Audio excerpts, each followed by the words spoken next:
Hallelujah, praise the Lord. आप सब जानते हैं कि कल पुनरुत्थान का दिन है, कल ईस्टर संडे है। पुनरुत्थान क्या है, हम उसके बारे में आज 10 मिनट चर्चा करने जा रहे हैं परमेश्वर के वचन के द्वारा।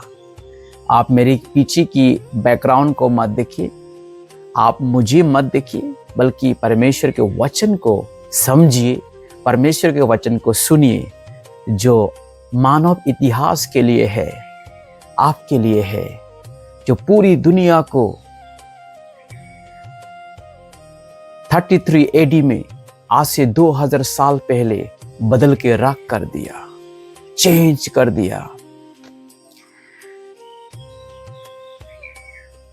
प्रिय परमेश्वर के लोग, आज हम आपसे बहुत कुछ कहना चाहते हैं, बहुत कुछ बताना चाहते हैं। हमारा आज का विषय है, आज की गवाह है, कब्र खाली है। क्या आप विश्वास करते हैं कि कब्र कभी खाली होंगी? क्या कभी कब्र खाली हो सकता है? पर बाइबल, परमेश्वर की पवित्र शास्त्र आज से 2000 साल पहले 33 ईसा पूर्व में पुकार कर चिक के आज भी पवित्र शास्त्र पुकार रही है। पर आप मानने के तैयार नहीं है, आपकी सोच मानने के तैयार नहीं है, आपका हृदय उन्हें विश्वास करने के तैयार नहीं है। आपके लोग, इस संसार की सोच, आपकी नियम, आपके रीति रिवाज, आपकी ट्रेडिशनल उन्हें मानने के तैयार नहीं है। पर पवित्र शास्त्र लाखों सालों से, हजारों सालों से पुनरुत्थान के बारे में गवाही देते आया है। प्रिय परमेश्वर के सृष्टि लोग, प्रिय परमेश्वर के चुने हुए लोग, आज पुनरुत्थान का विषय में हमें जानना बहुत जरूरी है। ये प्रभु यीशु मसीह के लिए नहीं है पुनरुत्थान, ये आपके लिए है। प्रभु यीशु का पुनरुत्थान, प्रभु यीशु की मृत्यु में से जी उठना, प्रभु यीशु की मृत्यु में से जिंदा होना, वो खुद के लिए नहीं था। जब मैथ्यू की 28 की 6 में हम जब देखता है, तो कुछ यीशु मसीह की चेले लोग, जो यीशु के पीछे चलने वाले लोग, स्त्री लोग, मैथ्यू चैप्टर 28:6, मैथ्यू चैप्टर 28 का 8 में हम देखते हैं, प्रियो, यहां साफ शब्दों में लिखा है, 7 में भी लिखा है। मैथ्यू चैप्टर 28 का 6 हम सबसे पहले पढ़ेंगे। स्वर्गदूत को, स्त्रियों को मिलता है उस कब्र में, और स्वर्गदूत उन्हें साफ तौर में बताता है, कब्र खाली है, टॉम इज एम्प्टी। हालेलुया, कब्र खाली है, वो यहां नहीं है। पर हमारे सोच कब्र में ही जाता है, हमारा सोच कब्र में रहने का विचार करते कि मनुष्य को एक दिन तो मरना है और सर जाना है और कब्र में रहना है। पर परमेश्वर की सोच ऐसा नहीं कि आप कब्र में ना रहे, आप कब्र में सर के ना रहे। परमेश्वर चाहता है कि आप कब्र से खोल कर आप जी उठे। इसलिए यहां कहते हैं, वो यहां नहीं है, परंतु अपने वचन के अनुसार जी उठा है। कुछ लोग भूल गया है, यीशु की चेले भी भूल गया है कि वो जी उठकर सबसे पहले गलील में पहुंचेगा, गलीली में पहुंचेगा। लेकिन केफा बोलो, कुछ स्त्री लोग बोलो, कब्र में ही दौड़ के जाता है कि कब्र में यीशु को मिलेगा। आज 3 दिन हो गया है कि यीशु को हमें उनके बॉडी को दुर्गंध नहीं होने के लिए, गंध नहीं होने के लिए कुछ इत्र ले जाए, बॉडी में थोड़ा परफ्यूम डाल दे। प्रियो, उसे वचनों को, पवित्र शास्त्र की वचनों को भूल चुकी है।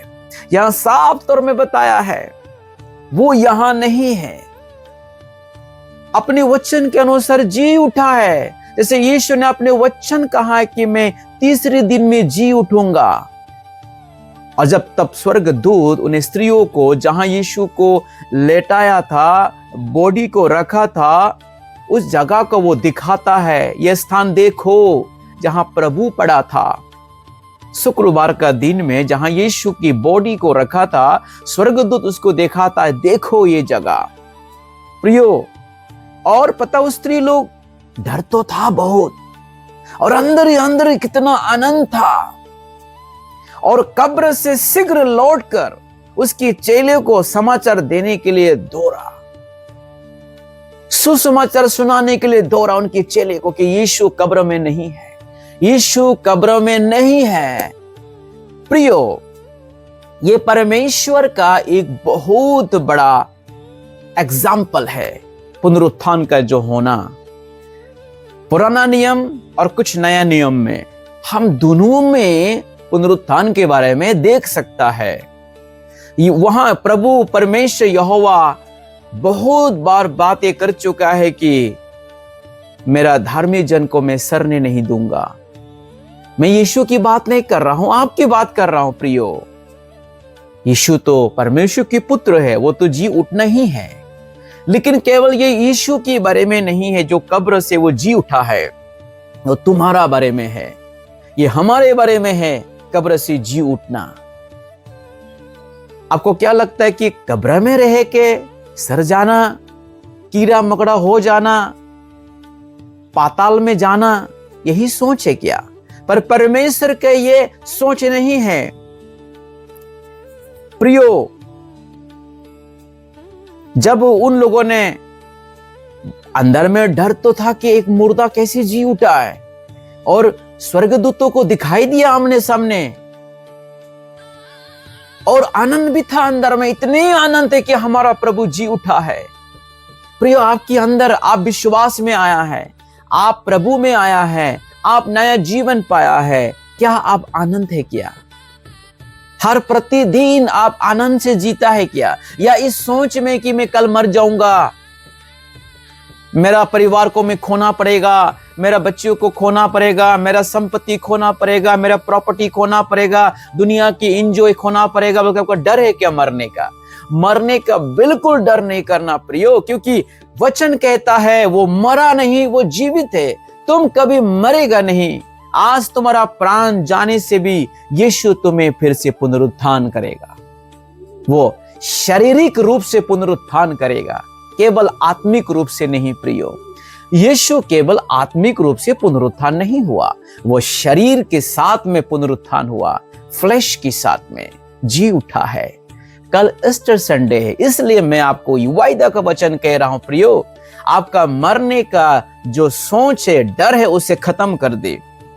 आप अभी किस हालत में हैं कोई फर्क नहीं पड़ता। आप बीमार में हैं, आप हॉस्पिटल में हैं, आप किसी तरह से जी रहा है, लेकिन आपका विश्वास, आपका सोच, आपने क्या उस पुनरुत्थान को ग्रहण कर चुका है क्या? उस यीशु मसीह को ग्रहण कर चुका है क्या? प्रियो, जब यीशु को वो रास्ता में मिलता है 28 के 9 में, देखो यीशु उन्हें मिला, और कहां? प्रभु यीशु मसीह उन्हें खुद ही रास्ता में मिला और सलाम, और उन्हें पास आकर उनके पांव को पकड़कर उसको धन्यवाद किया। पहला स्त्री लोगों ने, फर्स्ट डिसाइपल लोग जो स्त्रियों में से है, यीशु की पैरों को पकड़ के धन्यवाद कहा प्रियो। आज पुनरुत्थान आपको पाना है। मैं आपको बहुत ही सोचने वाले वचन, एक वचन मैं आपको बताना चाहूंगा, जहां एक ही अध्याय में 12 सेंटेंस यूज किया गया। मृत्यु के बारे में 3 बार सेंटेंस यूज किया गया, और जीवन के बारे में 3 बार सेंटेंस यूज किया गया, और बाकी 2-2 बार सेंटेंस यूज किया गया। वो बहुत ही आनंदित वचन है प्रियो। रोमियो की 8 की 11 वचन में सिर्फ 11 की पद में ही हमें 12 सेंटेंस वर्ड यूज किया गया है। इसमें यह लिखा है प्रियो, यदि उसी की आत्मा जिसने यीशु को मरे हुए में से जिलाया तुम में बसा हुआ है। यीशु की आत्मा 2 बार यूज किया गया। और तुम में बसा हुआ है, ये भी 2 बार यूज किया गया। और मसीह भी 2 बार यूज किया गया। और जिलाने वाला 3 बार बातें यूज किया गया। और मृत्यु और मरणहार 3 बार यूज किया गया। प्रिय परमेश्वर, हम पूरी वचन को पढ़ेंगे। यदि उसी की आत्मा जिसने यीशु को मरे हुए में से जिलाया तुम में बसा हुआ है, तो जिसने मसीह को मरे हुए में से जिलाया वो तुम्हारे मरणहार देह को भी अपने आत्मा के द्वारा जो तुम में बसा हुआ जिलाएगा। प्रियो, परमेश्वर की आत्मा तुम में बसे रहना चाहिए। आपका सोच उन्हें ग्रहण कर लो, आपका दिल उसे ग्रहण कर लो, आपका नेचर, आपका प्रैक्टिस उन्हें ग्रहण कर लो। यीशु की पुनरुत्थान को, पुनरुत्थान आपका है, जय आपका है, जीवन आपका है, मृत्यु आपका नहीं है। मृत्यु अंधकार लोगों के लिए है, पर जीवन परमेश्वर के लिए है। Thank you, God bless you. कल के लिए, ईस्टर संडे के लिए आप सभी को शुभकामनाएं। God bless you. मैं हूं Jeet Jamatia. Thank you. Praise the Lord.